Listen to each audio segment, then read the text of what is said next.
Today what I've decided to do is I will be tier list ranking all the Brothers War Mystical Archive cards since they were just recently all announced, and this tier list is in respects to how well I think they'll do in Historic. So what I've got right here is I've got everything that's already in Historic. We already know how well they're doing. And Mishra's Bauble is confirmed to be the only card from this little series banned, which is a real bummer, but that means that some other nice cards down here are illegal, which is exciting, and I'll get to those eventually. Obviously, if we find any that are already in Historic later on, we'll just throw it in there. I don't have perfect knowledge of the card database, so there could be something awry. But let's just get started. So first, let's talk about Adaptive Automaton. This is a tribe member for niche tribes, and it kinda sucks, so we throw it into trash. Next, I kinda shuffled this stupidly, so we're gonna hop on down to Lodestone Golem. This card is good in the older formats. What makes it really good in the older formats is that you can just kind of ramp this out on turn 2. And that's a real big bummer for your opponent, especially since there's a lot of free spells in those formats, and stuff like Storm is a lot more prevalent. It's very difficult to know if this will see play, because we don't have the crazy ramp in Historic. I'm leaning towards no, but I could see a world in which this is in a deck, so I will say that it'll receive niche play. Oh, that's a spicy one. Let's take a look at Altar of Dementia. Alright, so Altar of Dementia. First off, combos. There is one combo that was brought to my attention where it's a clone spell plus Vesperlark. And that's with Altar of Dementia, infinitely mills your opponent. There could be something there, so that alone puts it in niche play. Another idea I had was put it into Kethis combo along with Kroxa, so you can branch into 5 colors. I'm not sure how good that is, but it'll certainly be fun to try. So yeah, I don't see this being an actual busted card, something that needs to be banned, but I can definitely see it having some play, so I'll put it at the top of niche play. Alright, Ashnod's Altar on the other hand. Another incredibly busted sack outlet. I have no clue how well this thing's doing in Legacy, but there are definitely combos. There's some artifact creatures that when they die, they return another artifact to your hand. So you can very well construct some sort of KCI-esque deck in Historic, which is... So fun level, this is through the roof in terms of how good this card is. I think there's a lot more potential here. I think Ashnod's KCI could become a legit deck, possibly. And there's... I have a difficult time thinking of the perfect shelf for it, but I can easily see it being a great card. Alright, Astral Cornucopia. Now this card is kind of good in Modern. There's cards in Modern that deal with charge counters, can put charge counters on this thing, which makes it a very nice ramp spell. In Historic, we've just got some mediocre proliferate cards. Noticeably, it is another 0 mana artifact, of which there are a few in this series, so if you want to go true raw dog affinity, low to the ground, try to get out those thought monitors turn 2, then I can see it having some play. So I'll potential to... Yeah, I'm just going to rename this tier, because I don't think it has potential to be great, but I think it has potential to see play. To be play. Okay, potential to be played. There we go.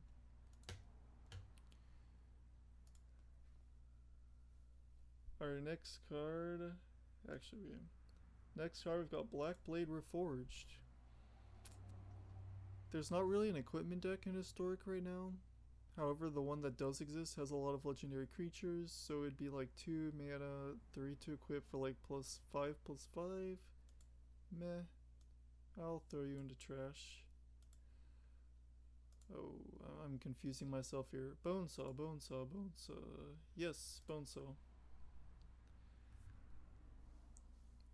Alright, Alright, this is not complete trash like it looks. I think it could see some play in some sort of Cheerios style deck where you try to play a lot of zero drop equipment and draw off SRAM. It could also see play in true affinity, like turbo affinity. So I'm gonna say it could see some niche play. Oh, I am juking myself out. Burnish Heart, Burnish Heart. I don't see this seeing play. We've got Cultivate, we've got Into the North, which are better ramp spells than this, and they don't see any play. This it's cute with stuff like Tayshire, which is not a card that sees play. So yeah, you're trash.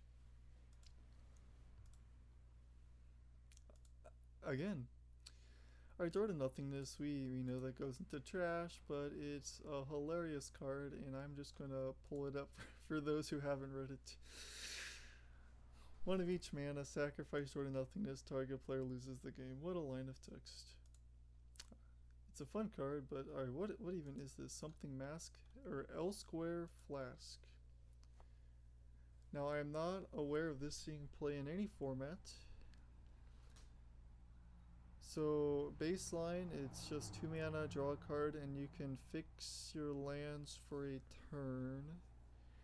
We've already got that 2 mana artifact, I think Prismatic something. Where it's like 2 mana artifact, EDC beast, draw a card, you could pay 1, tap it to add a mana of any color. This is... If for some... if we ever get Second Sunrise, I guess it could see play in eggs, but that is... yeah, that's trash. Again, will I ever learn? Alright, Goblin Charbelcher. This is the first card I truly do think will see play. Let me pull it up because this is an interesting card. Goblin Charbelcher. There's a lot of text on this, but the gist is you pay 3 and tap it to reveal cards, so reveal land, and then you deal damage equal to the revealed cards to any target, most of the time your opponent. And how you build around this is there's things called MDFCs, which are spells on the front, but on the backside they're lands, so you have your entire land base be those. So it's basically 7 mana, win the game. You play this, activate it, you win the game. Obviously there isn't a Charbelcher deck in Historic right now to go off of to see how well it'll do. But in what do we have in terms of consistency? We've got Ironcrag Fleet, which is a 4 mana, add 7 red. So basically you have those 2 cards, you get to 4 mana, you win the game, assuming no interaction. What else have we got in terms of consistency? We've got Indomitable Creativity, which today I learned actually finds artifacts as well as creatures. Most of the time it's just getting Archons in Modern, but you can get Goblin Charbelcher. We've got, oh goodness, we've got Strike It Rich for ramp. We've also got that expressive iteration very well could see in this. I'm thinking like a red blue shell, but there's the 8 mana thing where you can pay 2 mana, discard to create a treasure. So we've got a few non-creature, non-artifact ramp spells in the format. It's going to be a very annoying deck to go against, but it's going to be fun to play, so I'm excited. Great addition, great addition. Alright, next up, Howling Mine. This could see niche play. I like this card. It could very well see niche play. Let me pull it up real quick. There you go. So Howling Mine. Why do I think this card will see niche play? Or has the potential to see play? So obviously you want to tap Howling Mine, right? You want your opponent to not draw a card, and you want you to draw a card. You want to be a 2 mana Phyrexian Arena. In terms of cards we have that tap, we just recently got Maria, which is a 3 mana creature where you can tap an artifact to add a mana. So that's one way to tap. We've also got Moonsnare Prototype, which is 1 mana, can tap an artifact or creature to add a mana. So we've got 2 ways to tap.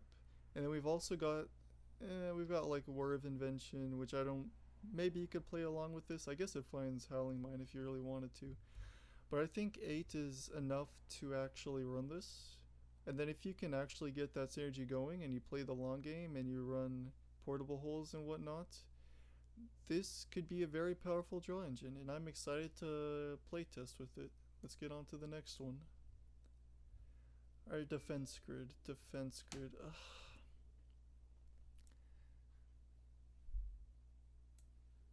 I think it could see niche play. I want to put it in trash, but because of how much it's seen play in older formats, I won't put it in trash. Let's visit defense grid.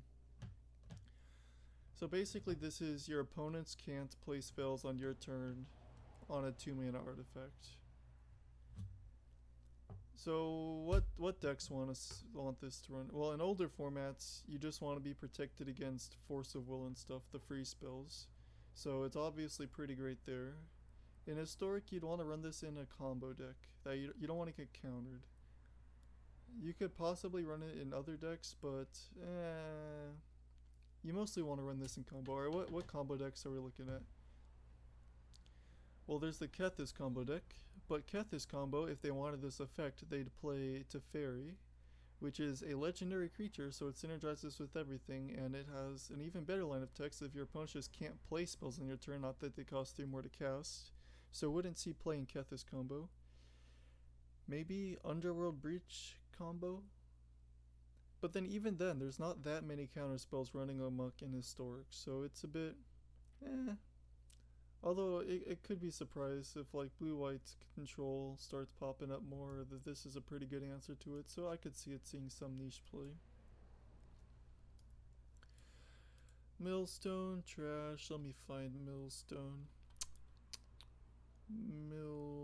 Yeah, I know the alphabet. Okay, tap 2, pay 2, target player mills 2 cards, trash. Need I say more? Chromatic Star. Let me let me go back up to here. Alright, so Chromatic Star. We've already got an identical card to this with a different name, Chromatic Sphere, and that does see play. It sees play in Kethis, it sees play in Paradox Engine, so mostly combo decks. Where does it see play in older formats? It sees play in Tron, so you can get your colors because you've got a lot of colorless lands, the Tron lands. And those decks I just mentioned, they play 4 of that effect. I'm not sure how much they'd be willing to try out 5, 6, 7, or 8. But because there's some precedent, I think it could see some play. Alright, Ivory Tower, trash. Unless if I am misremembering the card, let me pull it up real quick. Yeah, so at the beginning of your upkeep, you gain X life, or X is the number of cards in your hand, -4. I mean, this was kind of good back in the very old days. But,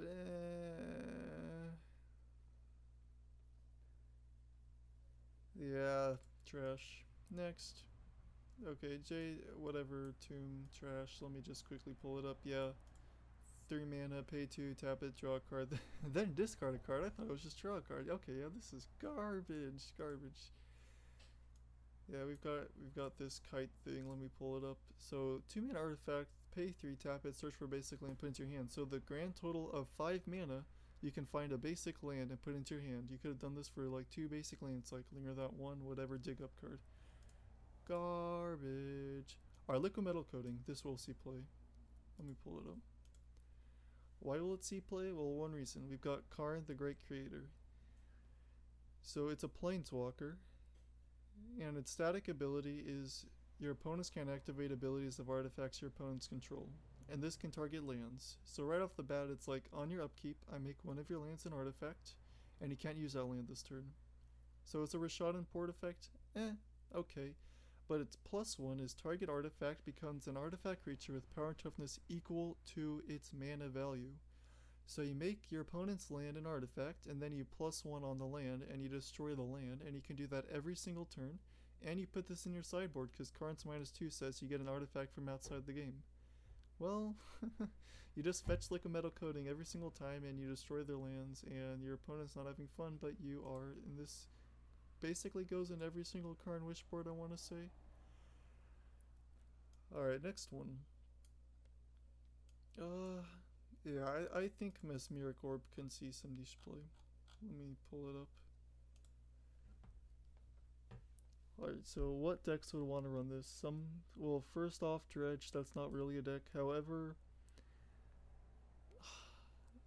Mesmeric Orb does mill a lot of cards. This could bring Dredge into a playable like tier 2.52 deck. And that'd be exciting, because these are each separate instances of mill. So if you've got I know this isn't going to ever see play, but if you got Girock Monster, this is if you mill 6 lands or on tapping 6 lands, you draw 6 cards because they're separate instances of mill. As a sideboard card, you could run this specifically against Paradox Engine because they will. No, never mind, I lied. They never even have to draw a card to kill you, so not a good sideboard card. Underworld Breach, get this combo. Those are combo decks that deal with the graveyard. Maybe, they're already such. Alright, I can see it seeing play in Underworld Breach because it's an artifact you can get with Emery, Diligent Excavator, and Mills. Get this combo, you've already got. It's a pretty full list. I don't see Mesmeric Orb making it. But yeah, I could see it seeing some play. Alright, trash card right here. I forget what it does. Perilous Vault. Or is that? Is that even Perilous Vault? I swear there was another card that was. Oh yeah, Keening Stone. That's Keening Stone. Keening Stone garbage. You're paying 11 mana to mill your opponent some cards. Okay, whatever. Next, Cloud Key.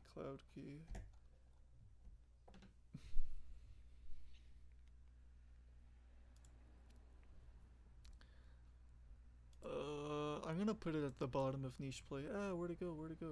Cloud Key. There you go. This type of effect has seen some very niche play in like Paradoxical Outcome. You wouldn't play this in a fair deck, you'd play it in a combo deck, and I imagine you'd play Chromatic Star along with it, but I wouldn't be surprised if it's all play. Alright, Caged Sun, where are you? Here we go. So this is 6 mana, double your mana of a color. There's like 6 mana artifacts that do a lot similar to this and they don't see any play, so I'm gonna say trash. Mind's Eye, trash. Where is it? It's trash in Commander when your opponents are drawing 3 times the amount of cards and there's much more ramp, so it'd be trash in 1v1. Rest my case. Next card.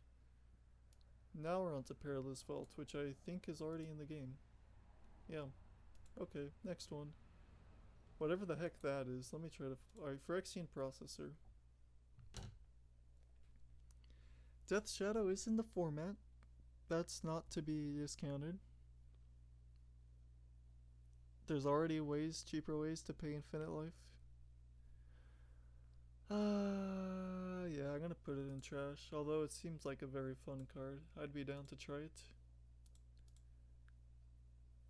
Phyrexian Revoker. I'm torn on this. It's an artifact creature, so it could go into an artifact creature shell. Enters the battlefield, you choose a non-land card name. Activated abilities with the name can't be activated. So it's a Pithing Needle effect on a creature. So this would see play basically only in an artifact creature shell. Honestly, I could see it seeing some play. Precursor Golem. This is one of the cards I love, but it's not going to see play. Or... Alright, so what is this? This is 5 mana for 3 3/3s that Zerda your instants and sorceries that target a golem. However, this applies to anybody, so an opponent has, say, a kill spell. They just get to kill all your golems. You know what, I'm gonna be nice to this. I'm just gonna hold out hopes. This is definitely not... 90% not gonna see play, but I really want to see the deck. Alright, Talisman, trash. It's, yeah. Tap 3 mana for tap for close, you gain a life. It could have been 2 mana, and then it would see play, but no. That's Psychosis Crawler. Whenever you draw a card, each opponent loses a life. Yeah, that's not gonna see play. Historic's just too fast. Alright, we've got this card, which I've got to identify by the card art because I don't know the name.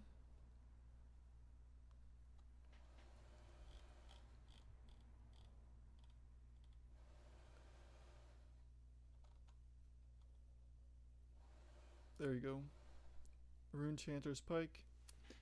So for some reason you were playing an instant and sorcery deck that wanted an equipment. This is a mediocre one. I mean, yeah, you're great. It doesn't even count the instants and sorceries in Excel.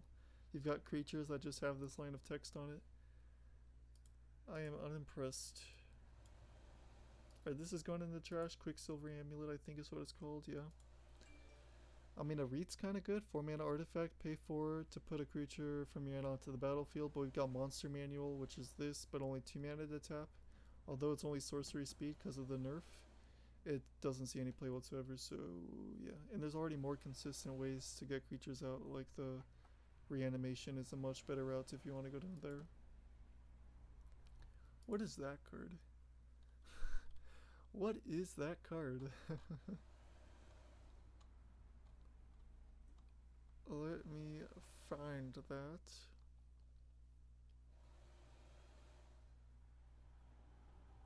Bonesaw. No. That's not Bonesaw. Don't be stupid. Is that Blackblade Reforged? No. Huh. Alright, I know everyone's seeing it and they're yelling and screaming and wailing and gnashing their teeth, but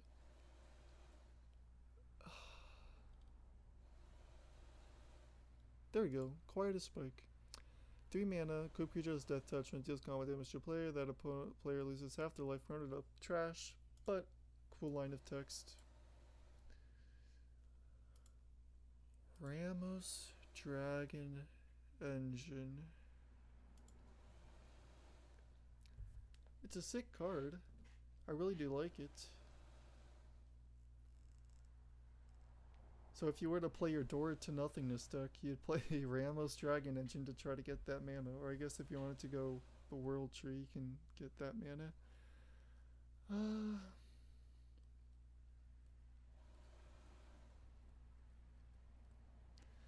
I don't think this will see play, but I really want to be proven wrong. What a sick card.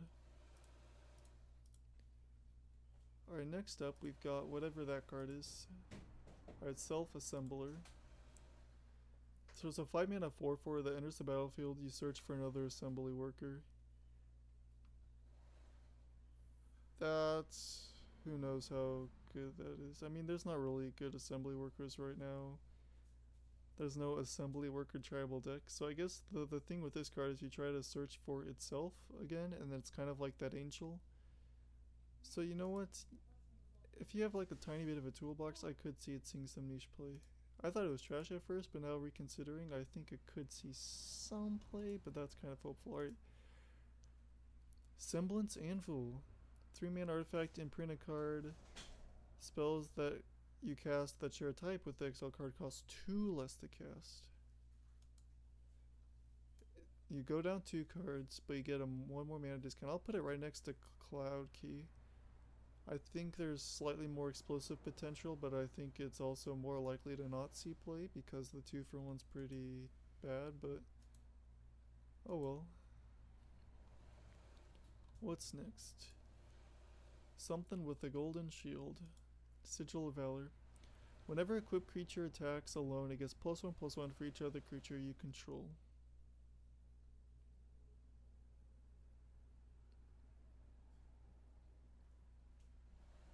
Huh.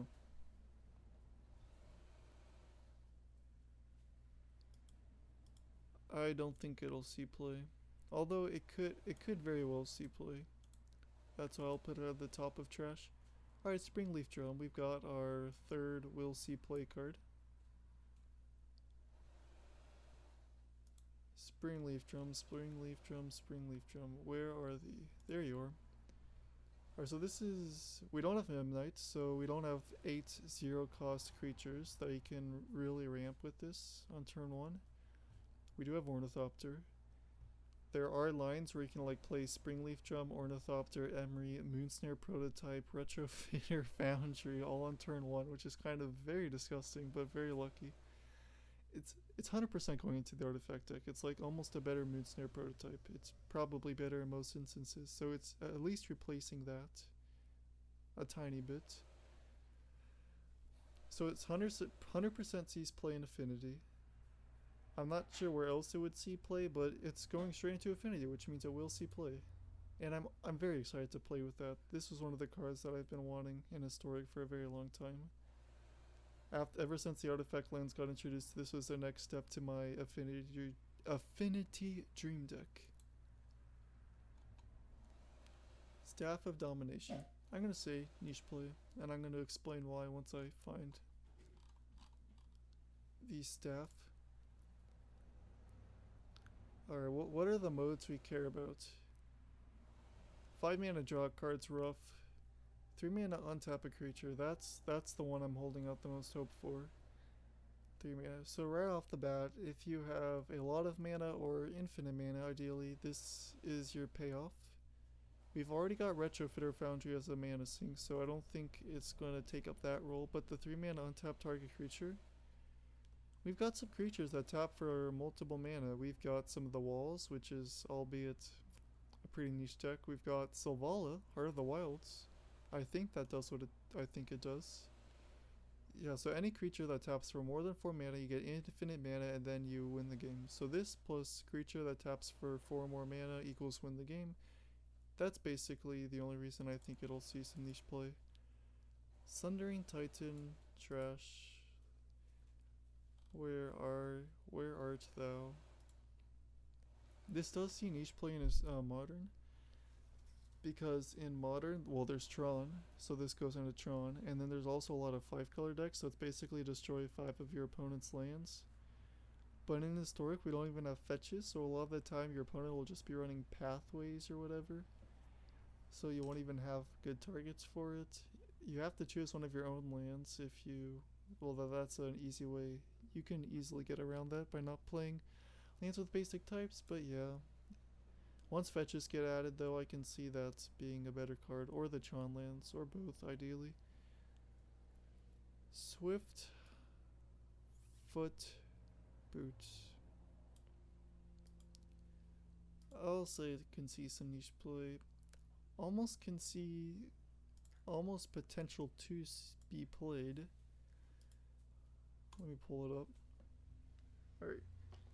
2 mana equipment, 1 equip, hexproof haste.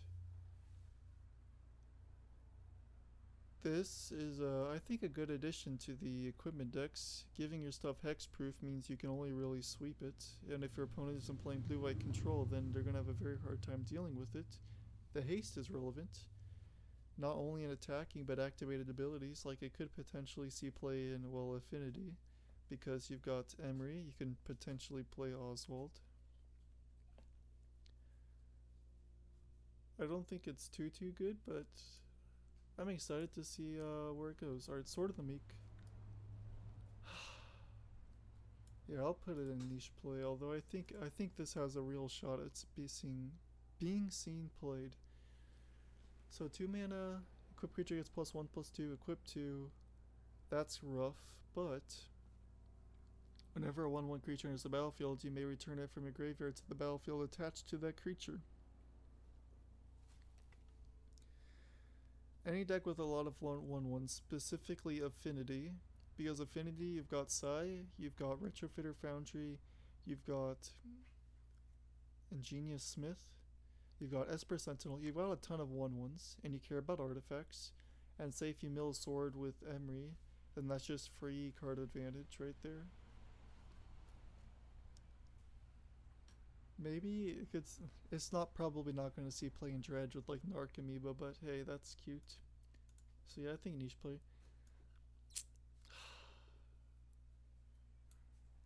I think Thorn of Amethyst has potential to be played. Let me bring up Thorn of Amethyst right here. Non-creature spells cost 1 more to cast. 2 mana artifact, very simple. In older formats, this sees play when you can turbo it out, as well as when there's a lot of combo and storm decks, which there aren't really right now. What is Thorn of Amethyst good against? Well, it's good against decks that don't play creatures, or play a lot of small instants and sorceries, so it could be good against Rakdos Arcanist. It could be good against Wizards, which is very popular right now. It could be good against even something like Blue-White Control. And I don't think you play this in an artifact deck because you've got too many non-creatures. Or you very well could as like a sideboard if Storm ever gets big, but I think it'd be a very nice sideboard card and say like just green-white creatures. Where your opponent's not bringing in artifact hate, so you just play that. They're bringing in a lot of stuff that kills your creatures. Oh, that's going to cost one more. And they can't get rid of this thing, unlike, say, Athalia. So I think that's a very nice, not a pivot, but you're really testing your opponent for how much variety of ants, or whatever, variety of threats they can deal with. And also it hits on Wizards, which is incredibly popular right now. And low-key kind of good against Affinity as well, right? Unwinding Clock.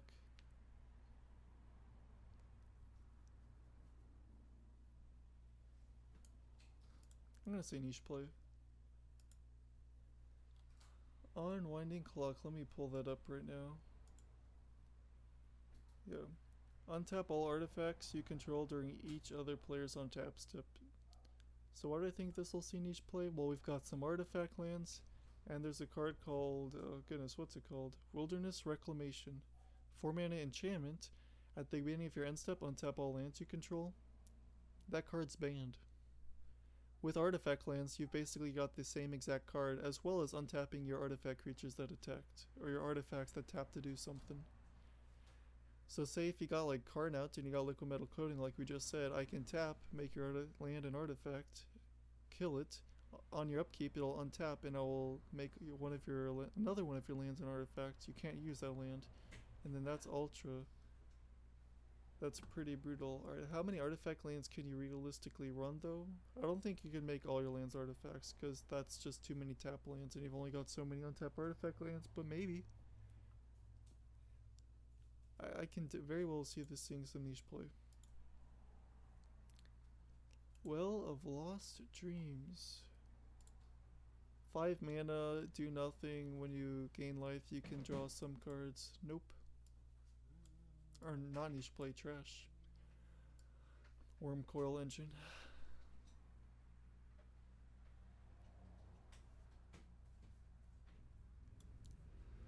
I don't think this is guaranteed to see play, but I certainly think this has a chance. Let me explain why real quick. Oh, I'm just scrolling down there.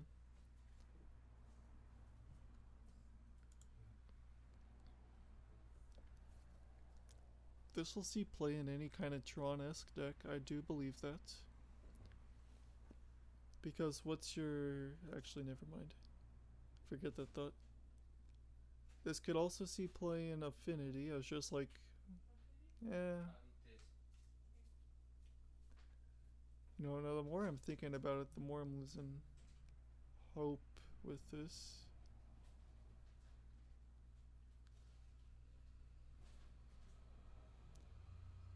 It will see play in any kind of colorless Tron-esque deck, which is why it'll probably be played. And this is a very iconic card that many people definitely try to play with it. I will try to play with it. I'm trying to brew an Ashnod's Altar deck right now, the KCI combo-esque thing that I was talking about, and I'm putting Wormcoil right into the sideboard. Because like sure, you brought in your graveyard hates, well I'll deal with the Wormcoil. And also Wormcoil goes even with mana because you get 6 from sacking everything. So yeah, I did not do a good job explaining that, but I do think it has a very good chance to see play. And well, that's the entire list.